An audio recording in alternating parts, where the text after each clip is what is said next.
Abidishyi bari bafite umwami wabo, bukeye arapfa asimburwa n'umuhungu we. Uwo mwami mushya mu mategeko ye ya mbere ahamagaza umwiru ati, Shyira ingoma ku karubanda uyihe umurishyo, aho umusore wese ari muri iki gihugu cyanjye anyitabe. Nuko umwiru abikora uko abwiwe, abasore barahasesekara. Umwami arabitegereza asanga nta musaza ubarangwamo, ati, Nuko ni byiza, icyo nabahamagariye ni ukubamenyesha ko ufite se w'umusaza wese agenda akamwica, kandi ntihagire n'umwe ugira icyo avuga cyangwa ngo abaze. Nimwemere icyo mbategetse gusa, iryo ni iteka nciye. Nuko bose ntibabyishimiye gusa birumvikana, ariko kubera itegeko rirushya ibuye gukomera barumvira. Abasore bamaze kubyemera, umwami ati, nimwihute mu bahotore, nimumara uwo mwanda mu gihugu cyanjye, mugaruke mubimenyeshe mbone kubasobanurira amategeko mashya akwiranye n'ingoma yanjye. Ba basore bashyira nzira bajya gukora ishyano bahatiwe. Bamwe bahutiraho bahotora ababyeyi babo ngo babonereho uko bazabazungura kandi bashimishe n'uwo mwami wabo w'umusore. Abandi bafatwa n'impuhwe bibutsa akamaro k'umubyeyi bati, umwami yadutegetse gutsemba ababyeyi bacu, ariko ntaturora, reka tubahishe tuzavuge ko bapfuye. Nuko bacikisha ababyeyi babo bajya kubahesha mu kindi gihugu kibadikanye n'icyabo, ariko ngo umubaji w'imitima ntiyayiringanije. Bavuyeyo umwe abwira se ibyo umwami yabategetse ati, none sinshobora kukwica, ngwino njye kuguhisha mu buvumo, dutegereze uko bizagenda nyuma, nzajya nkugemurira rwihishwa. Biba bityo, iminsi bahawe ishize bose bahurira ibwami. Umwami ajya ku nteko ati, yemwe basore bidishyi, bati karame mwidishyi, twa dusaza mwatumazeho, bati yego mwidishyi. Umwami amaze kubona ko nta musaza usigaye umuvuguruza ati, ubu ngiye kubaha itegeko ryanjye rishya, mwese mugomba kwemera, ntihagire n'uhigima rihakana. Bati ritubwire nyagasani. Ati icyo nshaka ni uko icyo nzajya mvuga cyose muzajya mucyemera mugira muti yego mwidishyi, nta rindi jambo uretse kwikiriza muti yego mwidishyi. Baremera bose icyarimwe bati yego mwidishyi. Abasore b'abidishyi bamaze guhabwa itegeko rishya ntibyaca kabiri. Umwami arabahamagara ati, nimuze tujye guhiga. Nabo bati yego mwidishyi. Ubwo umwami aranezerwa yumvise ko yumviwe. Bageze mu ishyamba bica imparage barayiheka, barayihingukana bacyura umuhigo, bahabwa amayoga baranywa. Birangiye umwami ati, aho murabona uruhu rw'ino mparage ukuntu ari rwiza bidishyi? Bati turabireba mwidishyi. Nuko yungamo ati, nimwendure uruhu rukiri rubisi, murumfurebe ku mubyimba no ku maguru n'amaboko, murundodereho maze nse n'imparage. Bati yego mwidishyi. Abahanga mu kubarira barahashinga barumudoderaho, bamaze kurangiza rukiri rubisi ati, aho se si byiza bidishyi? Bati yego mwidishyi, ni byiza rwose. Ati noneho nimunshyire ku kazuba nshyuhe kuko rukonje. Bati yego mwidishyi. Ubwo uruhu rumaze kuma rutangira kumukanya.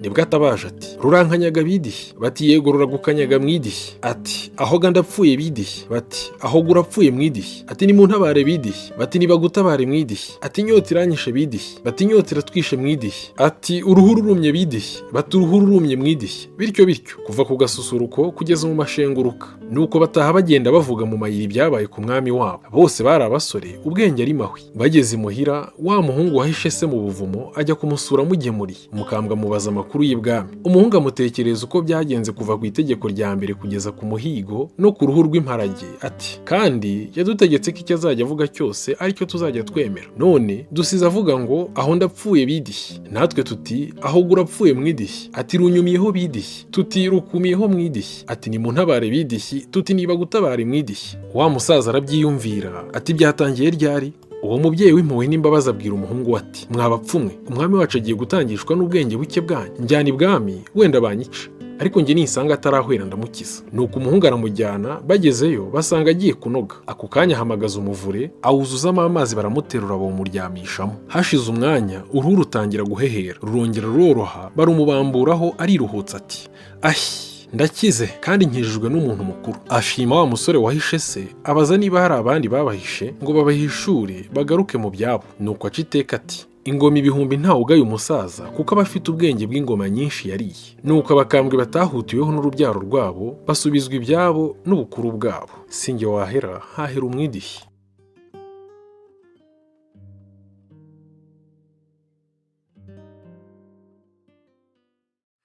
Mu mujyi umwe hafi y'aho imodoka zihagarara hari umugabo wasabirizaga, agasaba umuhisi n'umugenzi, umuntu wese umunyuzeho akamutega akaboko akamusaba. Ibyo akabigira buri munsi kuko yari atunzwe n'udufaranga ahabwa n'abahisi n'abagenzi.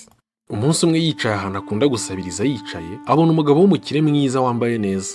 Nuko uwo musabye aribwira ati, uyu mugabo ni umukire, reka musabe buriya arampa agatubutse. Yegera uwo mugabo atangira kumusaba. Uwo mugabo w'umukire yitegereza uwo musabyi aramubwira ati, mbere yuko ngira icyo nguha reka mbanze nkubaze ikibazo, nukinsubiza ndaguha, ariko nutakinsubiza nta kintu ndi buguhe. Nuko uwo mugabo aramubaza ati, ese ko uhora uteze akaboko usaba abandi, wowe hari uwo ujya uha?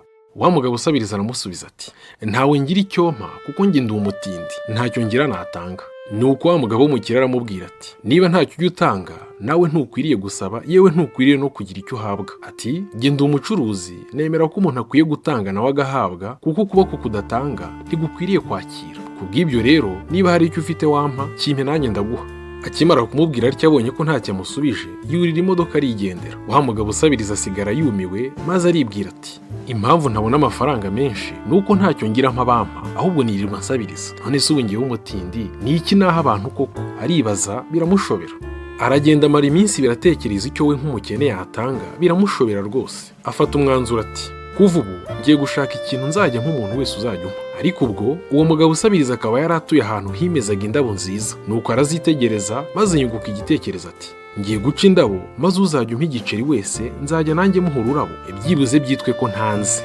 Bukeye nk'uko bisanzwe wa mugabo arazinduka mu gitondo ajya gusabiriza, ariko agenda yitwaje indabo yaciye munsi y'urugo rwe. Yicara ahasanzwe asabiriza yicaye, umuhaye igiceri akamuha ururabo, gutyo gutyo. Aza gutungurwa no kubona ko noneho abantu benshi bari kumuha kurusha uko bisanzwe. Ariko za ndabo zimaze gushira, abantu bamuhaga ibiceri barongera baragabanuka. Wamusabiriza akomeza kuba hatyo, akajya azinduka mu gitondo agaca indabo, akajya gusabiriza, umuhaye nawe akamuha ururabo. Haciye iminsi igitondo kimwe, aza kongera kubona wa mugabo w'umukire wigeze kumubwira ko mbere yo gusaba agomba kubanza gutanga. Arahaguruka aramwegera aramubwira ati uyu munsi noneho mfite ikintu cyo kuguha. Ati mbabarira umpa igiceri nanjye ndaguha ururabo. Wa mugabo w'umukire araseka amuhereza amafaranga, arangije amukora ku rutugu ati nejejwe no kubona usigaye uri umucuruzi utagisabiriza. Wa mugabo yemera urwo rurabo maze arigendera. Nuko wa mugabo usabiriza asigara yishimye ati burya uzi ko ndi umucuruzi w'indabo? Ati koko igisubizo cy'ibibazo byanjye kiri mu ntoki zanjye. Mu byishimo byinshi atera hejuru ati yewe ga sinkiri umusabirizi ahubwo ndi umucuruzi. Abari hafi aho bose bagira ngo arasasa, barumirwa. Nyuma y'igihe kinini wa mugabo wasabirizaga aza kuvamo umucuruzi ukomeye w'indabo. Aza guhurira ahantu na wa mugabo w'umukire, nuko aramusuhuza undi ntiyamumenye kuko yari yarahindutse nyuma yo kureka gusabiriza. Aramwibwira ati ni wa mugabo wasabirizaga umwe wigeze kugira inama. Wa mukire aratungurwa ati ni wowe wabaye utya? Ati ni wowe wasabirizaga nkanga kugira icyo nguha? Ati ndabona rwose usigaye usa neza. Undi ati ni njye kandi ubu singisabiriza ahubwo ndi umucuruzi ukomeye w'indabo. Ati ubu ngiye mu kindi gihugu gucuruza kuko naho nsigaye mpakorera. Arakomeza ati nagira ngo ngushimire kuko wanyigishije isomo rikomeye mu buzima ko amaboko adatanga adakwiriye kwakira. Baraseka bose bakomeza urugendo, sijye wahera. Mu by'ukuri iyi nkuru itwigisha kuko twiyumva ariko isi dufata. Iyo twibonamo imbaraga zo gukora ikintu, isi nayo rwose tubonamo ubushobozi. Amategeko yo gutanga no guhabwa ntiyareba ubucuruzi gusa, ahubwo ni amahame atuma isi igenda neza. Uyu mutindi yamenye ko atari uwo gusabiriza, ahubwo yari afite ubushobozi bwo kugira icyo yatanga. Yagize igitekerezo cyiza agishyira mu bikorwa, bituma ava mu bukene aba umukire. Inkuru ye nanone kandi itwigisha ko nta kibazo kidashobora gukemuka. Icyo dukeneye ni uguhindura imitekerereze yacu, kugira icyizere no gukora uko dushoboye kugira ngo tugere ku ntsinzi mu buzima bwacu. Murakoze gukurikira imigani ya kera, ntimwibagirwe gukanda like, subscribe ndetse no gutanga ibitekerezo muri comment kugira ngo dushyigikirane. Murakoze, murakarama.